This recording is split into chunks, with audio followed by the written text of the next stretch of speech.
you talking about the nice thing is what you're about to start talking about. After all the hazing, sort of the nice part about all of it. Always the turnabout day, right? Turnabout day. Yeah.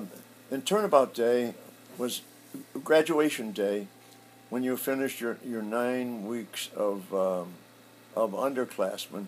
You became an upperclassman unless you were washed out for something. Well, we this is where some of us or some guys got the measles, and we were kept over for a whole class, 2 classes, and finally ended up in what they call class 43K, which we remained for the rest of our time in the cadet system. And but anyways, getting back to turnabout day. When the graduation day came and you were going to become an upperclassman, the upperclassmen would have to become lowerclassmen for that whole day. And the principle in that was to teach you that you don't put out anything and request anything that you can't do yourself. And so if you can understand that, most of the upperclassmen stayed around for this, and to prove to their lowerclassmen that they could take anything that they handed out. And this guy that got me all the time, it just so happened he disappeared on this turnabout day, and because I was going to nail him and put him through some of the antics that he had put me through.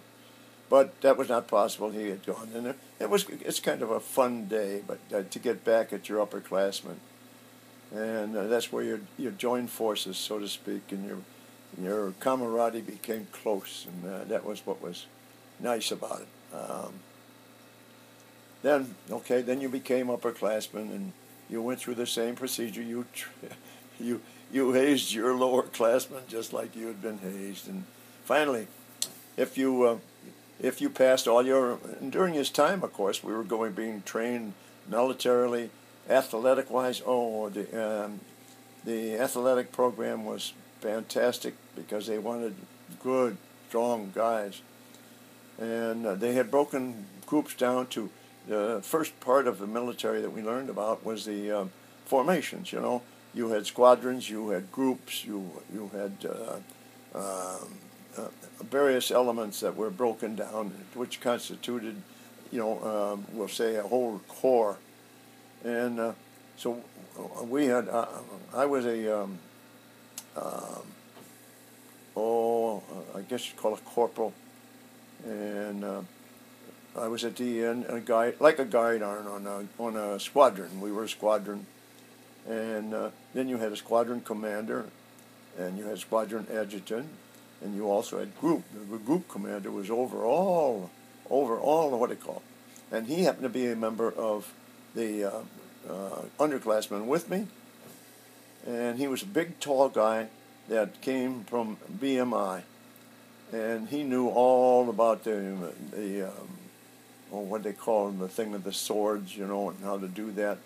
And so because of his knowledge and everything, and been military trained really for 4 years in that, why, he became the group commander. He was quite a group commander too, and they went from the group to the squadrons and down to the flights and so on. It was very impressive when we went for parades, and we went for parades out in the hot sun, and this time it was in January in San Antonio, and in February and March in San Antonio.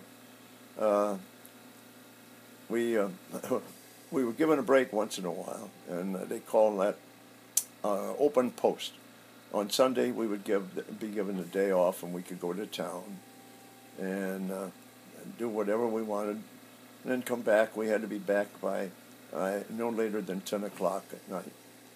And if you came back, then you were punished quite severely sometimes, and up to the point that they could throw you out.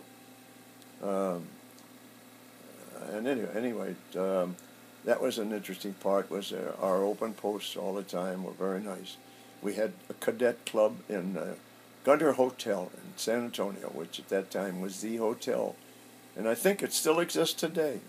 And in 2012, the Gunner Hotel, I don't know if it has the cadet club yet, but it had a history. Then it was, the cadet club, and another famous part of downtown was the river. Today it's called the River Walk, and it's more beautiful than you ever saw it today. But back then it was nothing but a creek, and with all the junk and trash they'd pour into it. But we'd go down and we'd enjoy the cadet club. And the girls, the local kids would come in and they'd have dances down there, sponsored dances. And we usually had some good time off. And then when you came back, why, they had to check you. And once you're all in the barracks, and what they do is they say, okay, the doctor would come in and say, all right, drop your socks and grab your cocks. And they'd check you for venereal disease and to see if you had anything. And you were supposed to use what they had called a pro if you had any sex when you went out and on open post. You had a pro, and the pro was actually a kit that they gave you, and you were issued one of those every time you went out on open post. And some of them, just brought them back. They didn't use them because they didn't imbibe. But that was something else to go through this procedure. And then another one that we'd have to go through was a double check of where we had to stoop over, and we had our rectum exams. And I'm sorry about the wording, but they had what they called assholes and elbows. The troops, when you had duty as underclassmen, also you would go out and you'd pick up all the smoked cigarette butts and everything that were around the barracks.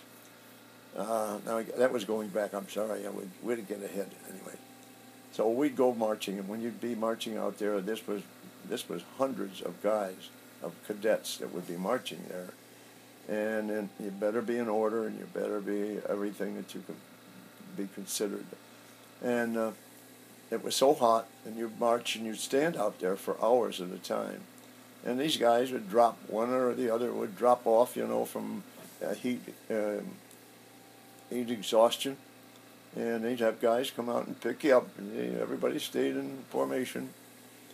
And until the ceremony, and the marching was through, and we marched all around the parade ground, and we did this once a week, always got out and marched.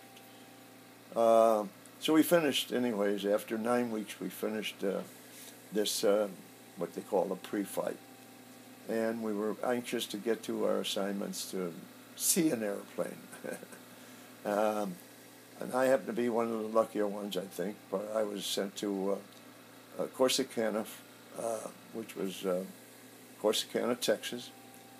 It was a primary flying school, and we called them the country club because it was everything other than what you'd experienced as a student cadet, before you got into the primary and whether you were considered a primary student. And it was. There was two of you to a room, for instance, instead of having the whole thing. You had your selection of meals. You sat like, you were in a restaurant and ate, just whatever you wanted on the menu. It was just like you were in a vacation spot. Everything was there, and you enjoyed yourself.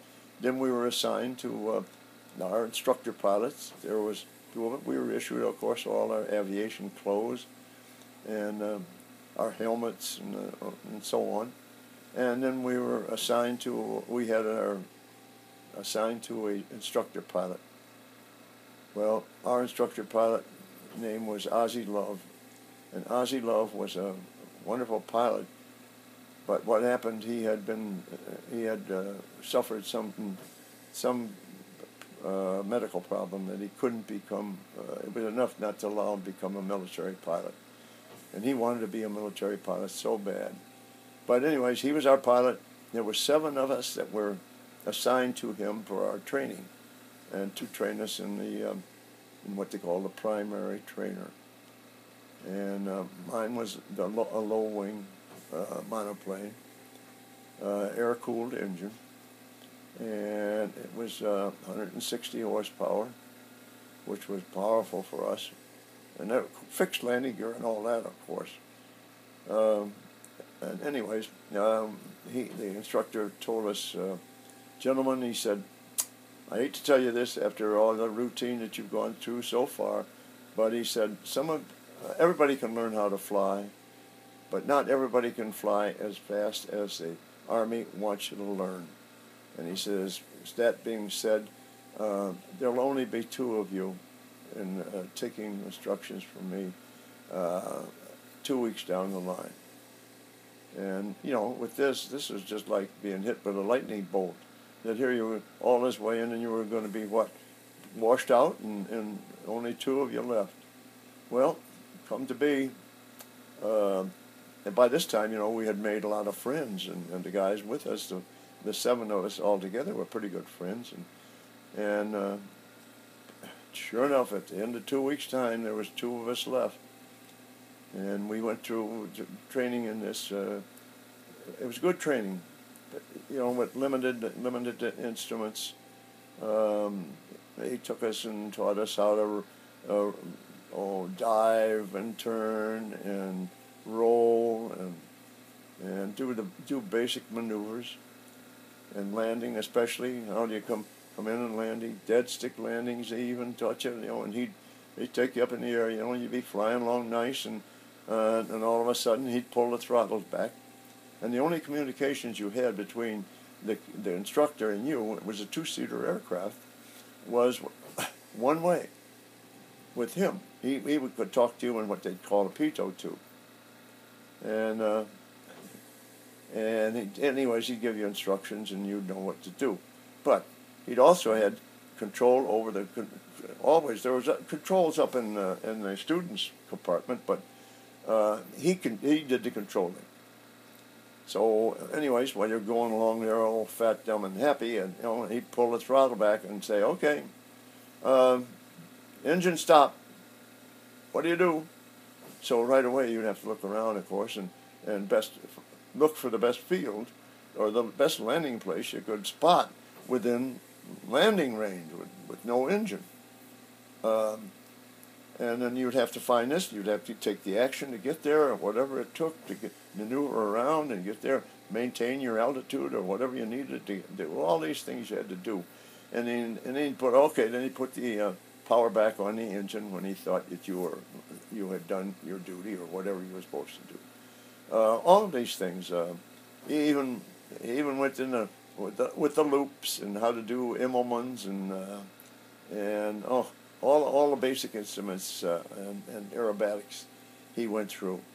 And there couldn't do too much, but it's a wonderful airplane, and it gave you the feel. And luckily, I think because I had those 18 hours of previous flying time, that I was able to go through this successfully.